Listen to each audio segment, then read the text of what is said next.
No estás la banda por Stevie. Eso fue lo que me dijo Irving, que ella les dio un ultimátum. O se va Lindsay o me voy yo. Todo el mundo veía la química entre Stevie Nicks y Lindsey Buckingham el escenario.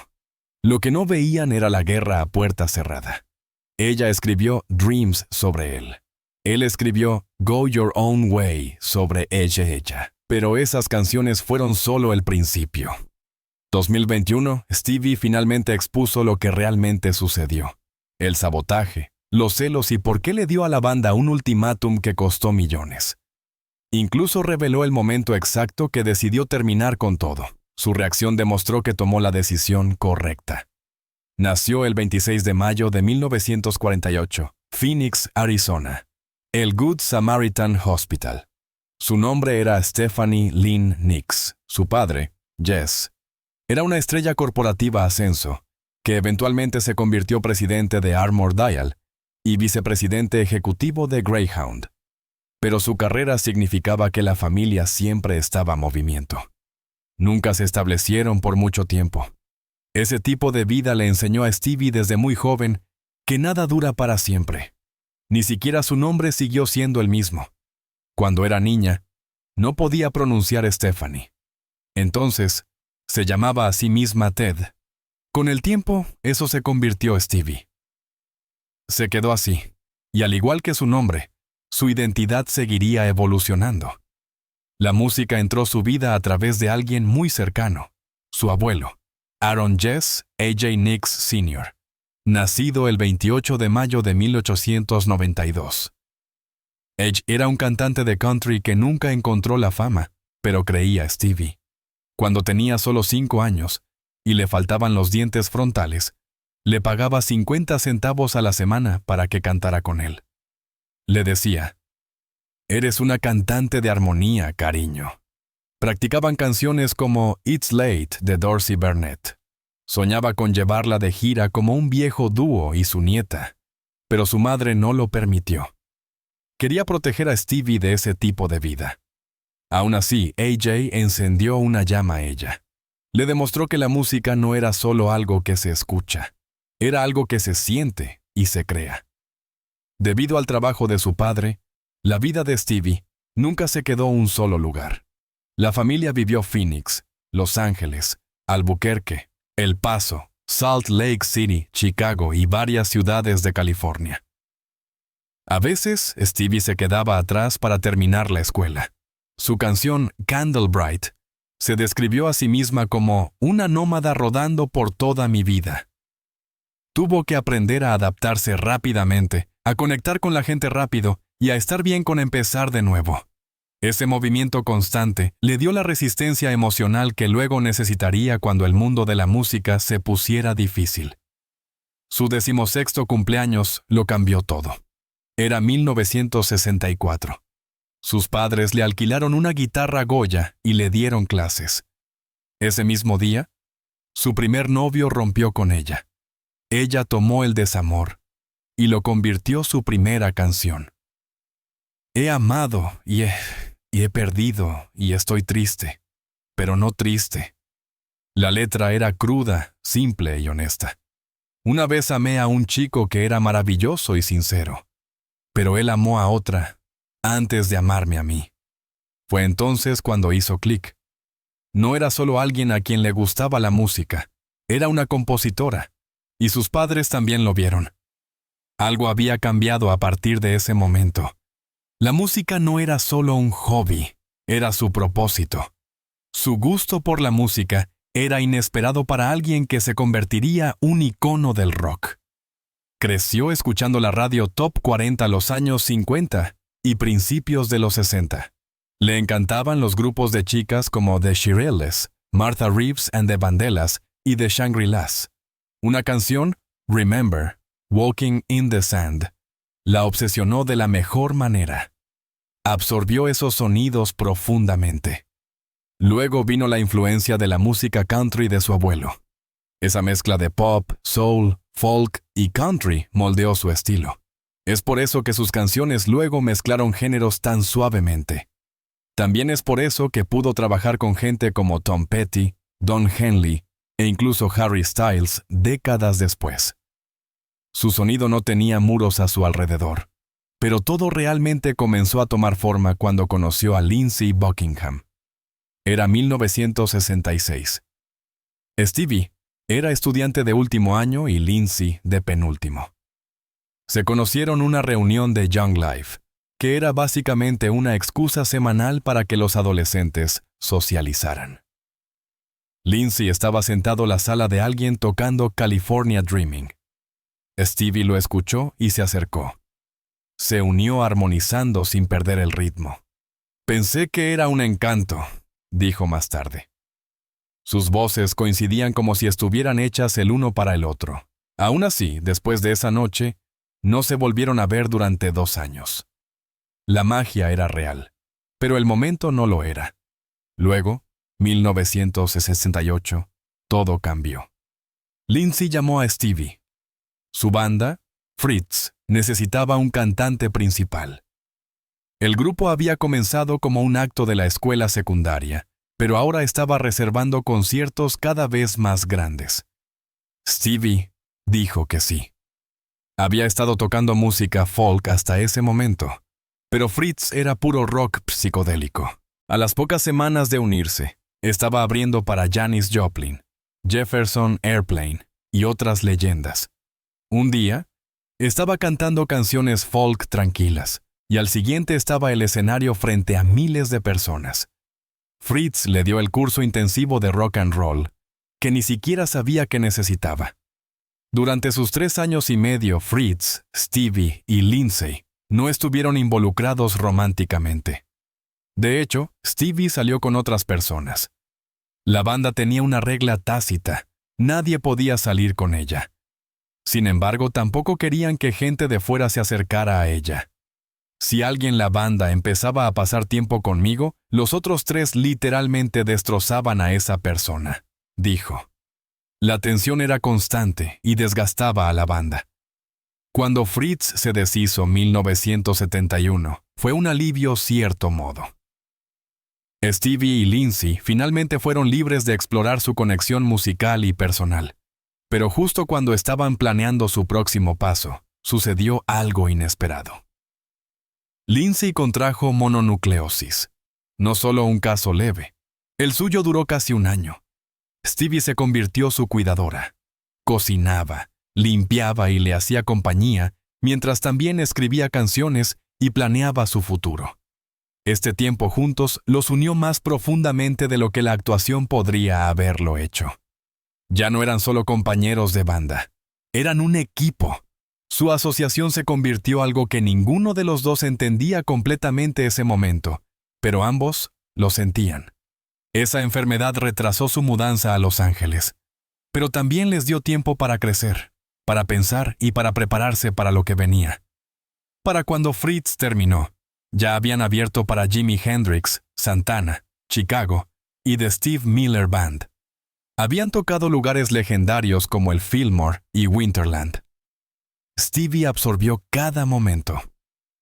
Vi a Jimi Hendrix tocar una vez, y recuerdo haber pensado: quiero usar flecos blancos. Quiero atarme una hermosa bufanda al pelo, dijo. Fritz nunca lanzó un álbum, pero sí grabaron varias canciones, incluyendo Take Advantage of Me y Boo, Where Was I? Esa última, escrita por Stevie, trataba sobre la traición y ser excluido. Insinuaba la profundidad emocional que luego vertería cada disco de Fleetwood Mac. Cuando Stevie Nicks y Lindsey Buckingham llegaron a Los Ángeles a finales de 1972, sus sueños de estrellato musical chocaron con una dura realidad. La ciudad estaba llena de aspirantes, y la mayoría de ellos estaban arruinados. Stevie tuvo varios trabajos solo para sobrevivir.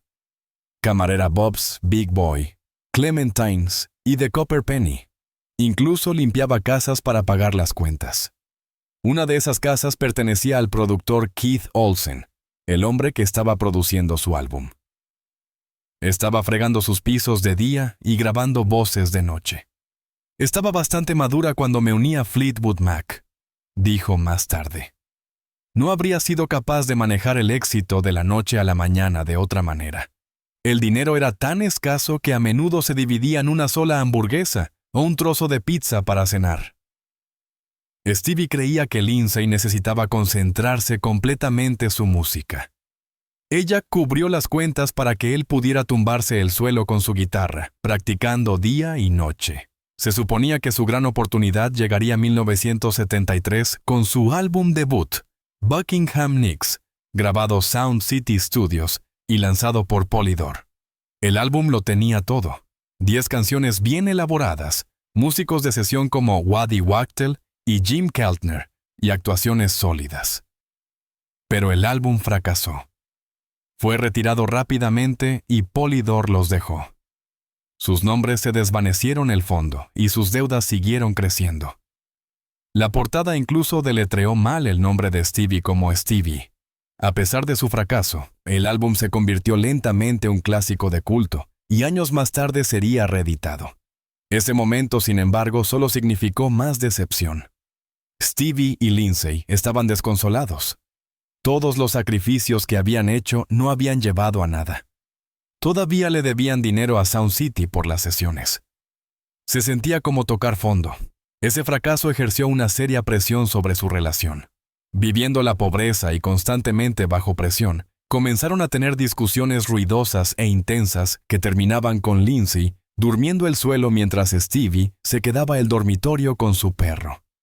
Stevie continuó trabajando trabajos mal pagados, mientras Lindsay se negaba a aceptar cualquier cosa que se sintiera como venderse. Más tarde dijo: estaba totalmente dedicada a hacer que sucediera para él. Ella creía tanto él, que no le importaba si era ella quien limpiaba casas o servía comida. Pero ese desequilibrio creó resentimiento. Le dolió incluso si no lo demostró entonces. Años más tarde, el dolor todavía resonaba sus palabras y su música. A pesar de la tensión, su vínculo con Keith Olsen se mantuvo fuerte. No era solo su productor, se convirtió su salvavidas. Olsen les dejó vivir su casa, y a cambio, Stevie la limpiaba. Él creía ellos incluso cuando nadie más lo hacía. Su estudio, Sound City, estaba lleno de sueños, algunos realizados, otros rotos. Olsen ya tenía créditos con bandas como The Music Machine, y eventualmente produciría más de 100 álbumes, ganando más de 39 certificaciones de oro y 24 de platino. Cuando otras puertas se estaban cerrando, él mantuvo una abierta para ellos. Nunca les dejó olvidar su potencial, incluso cuando vivían de sobras y dormían sofás prestados. Durante esas sesiones, conocieron a Waddy Wachtel, un hábil guitarrista traído por Olsen. Waddy llegaría a ser una figura importante en la vida de ambos. Olsen le había advertido: Lindsay no sabe cómo tocar con nadie más.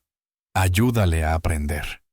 Así que improvisaron, fumaron hachís y tocaron viejas cintas de demostración juntos. Waddy se convirtió en un puente entre su burbuja aislada y el mundo profesional de los músicos de sesión. Era la primera vez que Lindsay tenía que colaborar verdaderamente, y eso lo moldeó como músico. Años más tarde, Waddy sería quien tocaría el inolvidable riff, el éxito solitario de Stevie, Edge of Sitting. Esa amistad había comenzado a la sombra de un álbum fallido, y nunca se fue. Luego vino el giro del destino que lo cambiaría todo. A finales de 1974, Mick Fleetwood visitó Sound City Studios busca de un nuevo espacio para grabar. Fleetwood Mac estaba problemas. Bob Welch acababa de renunciar y necesitaban un nuevo guitarrista. Keith Olsen reprodujo una pista de Buckingham Nicks, una canción de 7 minutos llamada Frozen Love. Fleetwood quedó inmediatamente enganchado. El sonido era fresco, el trabajo de guitarra eléctrico. Él estaba disfrutando de este solo abrasador, dijo Lindsay más tarde. Fleetwood aún no lo sabía, pero este era el comienzo de un nuevo Fleetwood Mac. Todo lo que quería era un guitarrista, pero lo que consiguió fue algo completamente diferente. Cuando Fleetwood se acercó a Lindsay para que se uniera, no se lanzó a la oferta. De hecho, dudó. A pesar de estar arruinado, Lindsay no estaba seguro de unirse a una banda con una larga historia el blues rock. Ese no era su estilo. Le gustaba el pop, la experimentación, las armonías. Fleetwood Mac era el pasado. Él quería inventar el futuro. Tampoco quería dejar atrás a Stevie. Habían construido todo juntos. Su sonido, su visión, sus sacrificios, todo era compartido. Stevie vio la oportunidad más clara que él. Escuchó todos los álbumes de Fleetwood Mac, tratando de entender cómo podían encajar. Podríamos unirnos a Fleetwood Mac, le dijo. O podríamos mudarnos a Birmingham, Alabama.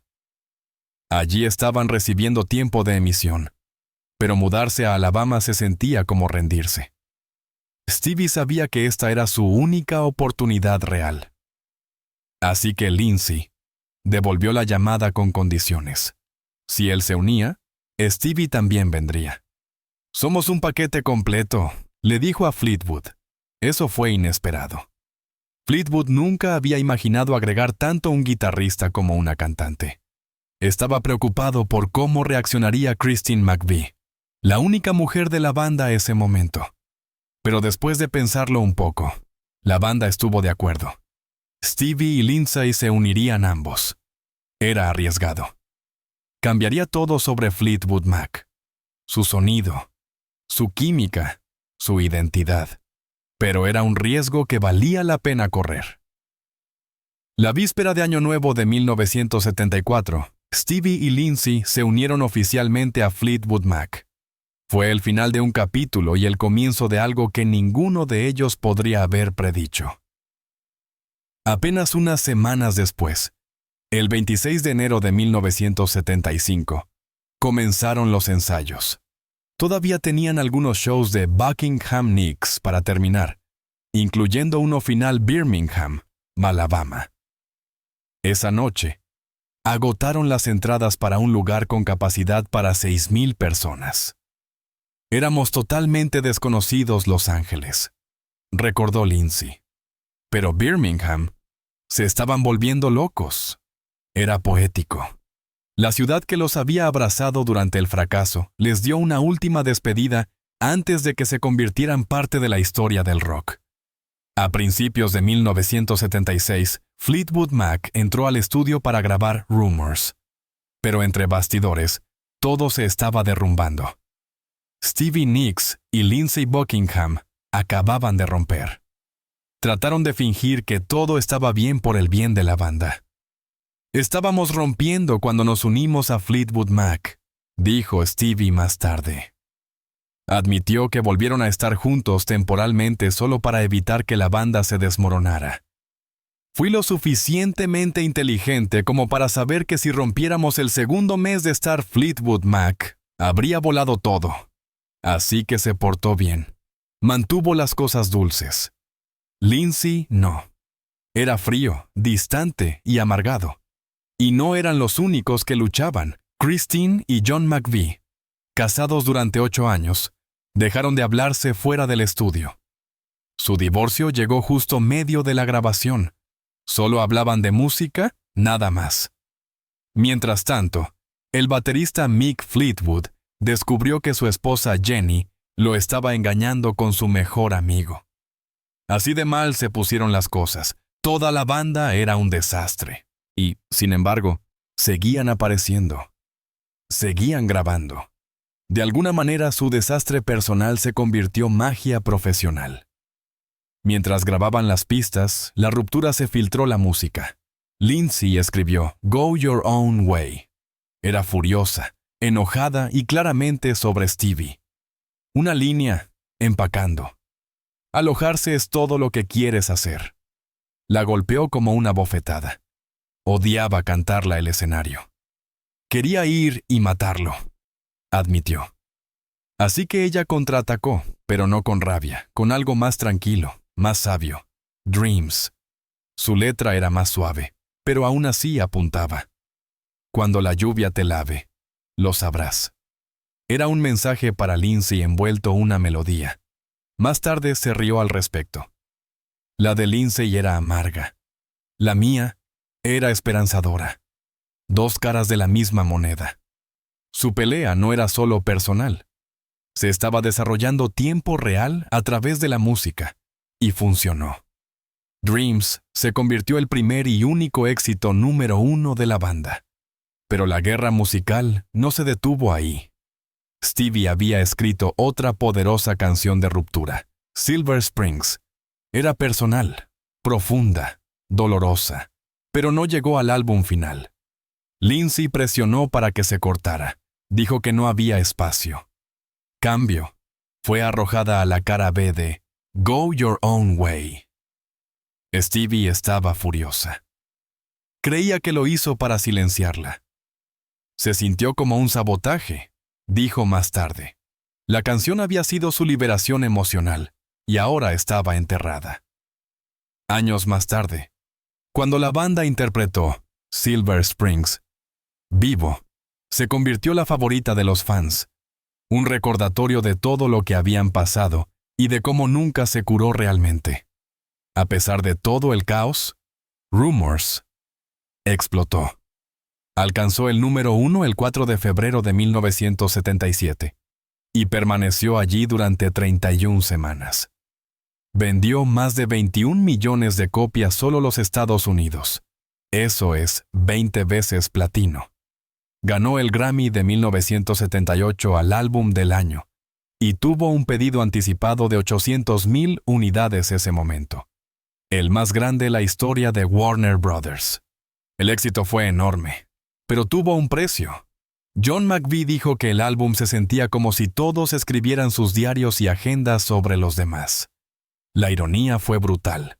Cuanto peor se ponían sus vidas, mejor sonaba la música. Después de todo eso, Stevie no disminuyó la velocidad.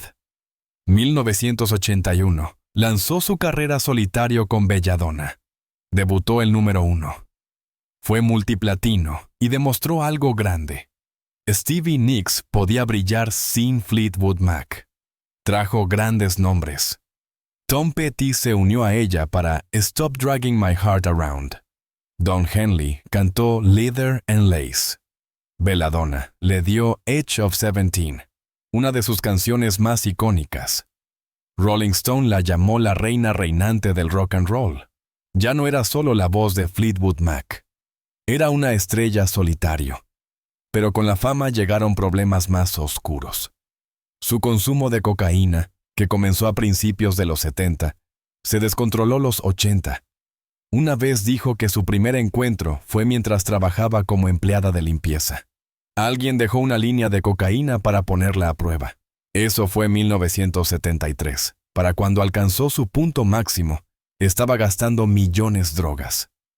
Sí, ¿cómo desearía que tuviéramos ese dinero ahora y pudiera dárselo a la investigación del cáncer?, dijo más tarde. Pero se ha ido. Su última vez consumiendo cocaína en el escenario fue en 1986 Red Rocks. Ese fue su punto de quiebre. Durante 2-3 años. Fue divertido, admitió. Pero se convierte en un monstruo y te matará. A pesar de la adicción, su carrera siguió ascendiendo. 1983 lanzó The Wild Heart con Stand Back. Tenía un sonido fresco, con muchos sintetizadores, moderno, pero aún tenía su ambiente místico. Luego vino Rock a Little, 1985, que incluyó Talk to Me. Ambos álbumes fueron platino.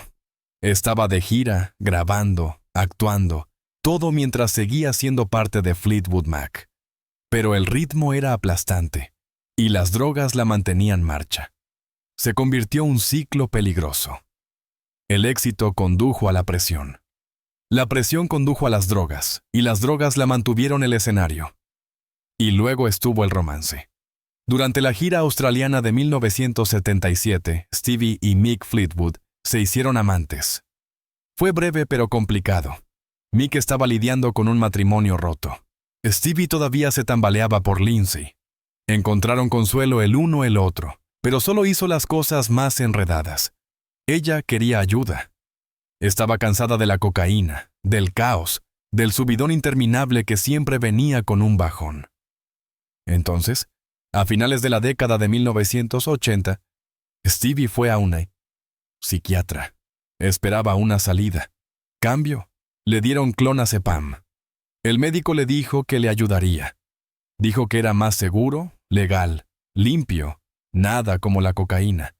Pero nunca le advirtió lo que le haría. Nunca le dijo que esta pequeña píldora se apoderaría de su vida y no la dejaría ir durante 8 largos años. Al principio, clonazepam se sintió como un alivio. Fue recetado. Vino con tranquilidad. La hizo sentir estable. Pero pronto hizo algo peor de lo que la cocaína jamás había hecho. La hizo dependiente. Apagó su espíritu. La hizo olvidar quién era. Y debido a que provenía de un médico, se sintió legítimo. Incluso cuando la estaba destruyendo desde dentro, había cambiado una adicción por otra. Solo que ésta venía envuelta una bata blanca y un bloc de recetas.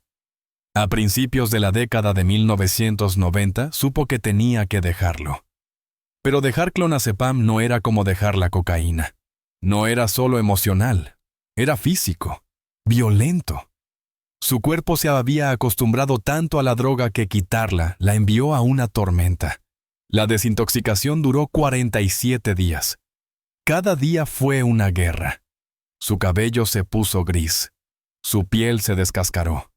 Sus piernas se acalambraron. No podía dormir, no podía moverse, apenas podía pensar. Tenía mucho dolor. Más tarde dijo que no solo era difícil, se sintió como una amenaza para la vida. Su cuerpo tuvo que volver a aprender cómo funcionar sin él. Y cada minuto dolió. Esos 47 días se extendieron para siempre. Se quedó casa, encerrada lejos del mundo, contando las horas como una prisionera esperando la libertad. Mientras la droga se apoderaba de su cuerpo, también cambió la forma que el mundo la veía. Esos 8 años, ganó alrededor de 30 libras. A los 51, ese cambio fue notable. Sus fans lo vieron. Sus amigos lo vieron. Ella lo vio el espejo. La figura flotante y mágica que una vez bailó por los escenarios se había ido. Su lugar había alguien cansado, pesado y desconectado. Dejó de salir. Dejó de crear. Pedía comida a domicilio. Se aleg de todo. Me convertí una sombra de mi antiguo yo, admitió más tarde. No era solo peso, era silencio.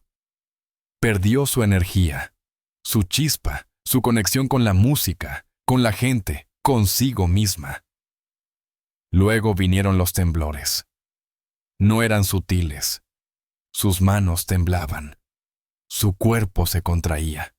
La gente lo notó. Ella lo notó, la aterrorizó. ¿Era Parkinson? ¿Era algo peor? No lo sabía. Todo lo que sabía era que ya no podía sostener un micrófono con firmeza. No podía actuar sin temblar, y el miedo se apoderó de ella. Estaba dañado su cerebro. Había hecho la droga algo permanente. El temblor se convirtió en un recordatorio de todo lo que clonazepam le había quitado. Su gracia, su calma, su control. Pero algún lugar de ese lugar oscuro se formó una decisión. No iba a dejar que esta droga definiera el resto de su vida. Pensó ingresar una rehabilitación elegante. Podría haberlo hecho. Pero algo ella se resistió. La estrella de rock que hay mí quería subirme a una limusina e ir a Cedar Sinai, dijo.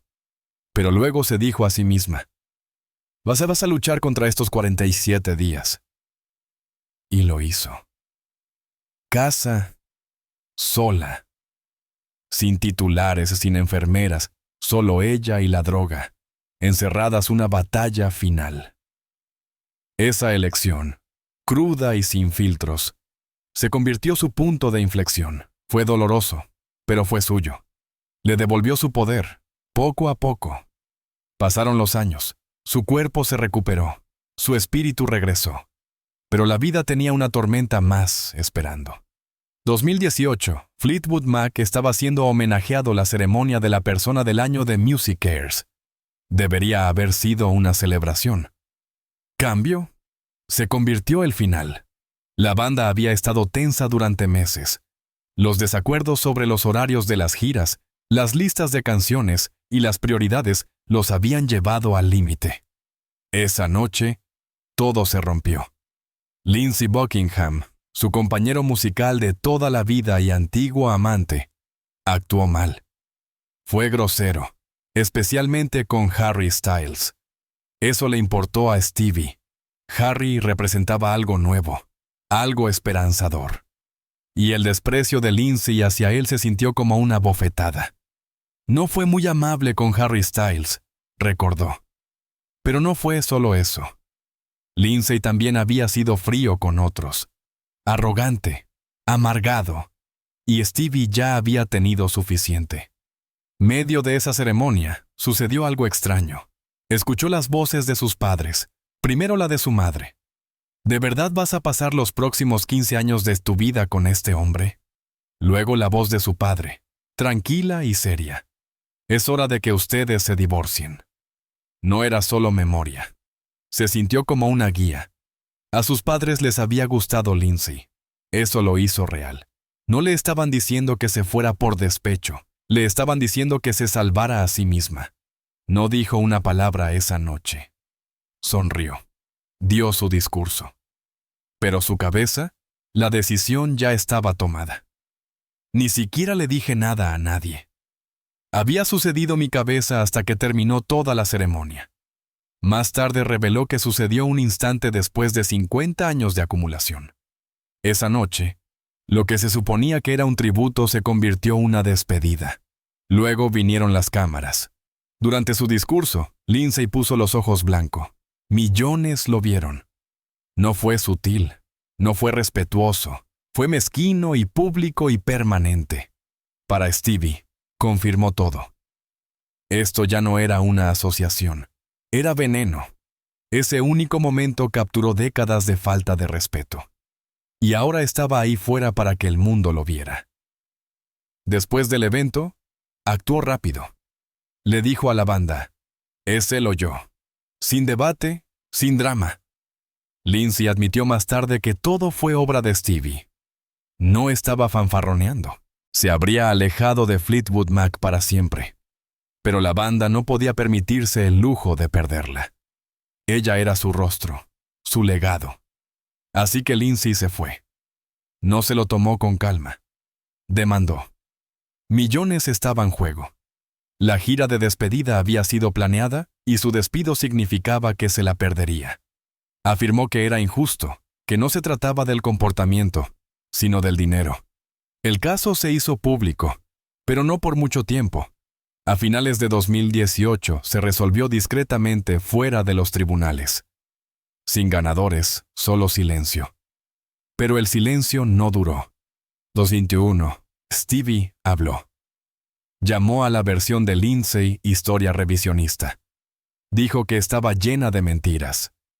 Dio su versión, clara y directa. Su comportamiento, no sus celos, había causado la ruptura. Ya no iba a permitir que su historia fuera la única que existiera. Entonces Lindsey contraatacó.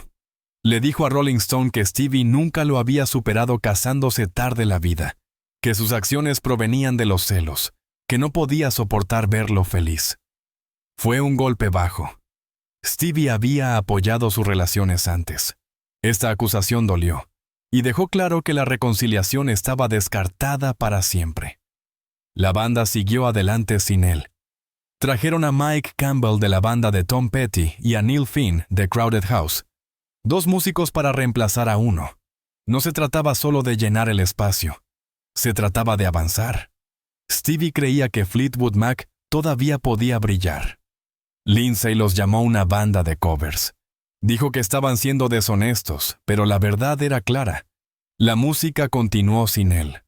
Para Stevie, este no fue solo el final de una asociación. Fue el final de toda una vida de segundas oportunidades. Había sobrevivido al clonazepam, sobrevivido a la abstinencia, sobrevivido a perderse a sí misma, y ahora había sobrevivido a dejar ir a alguien que una vez significó cada respiración.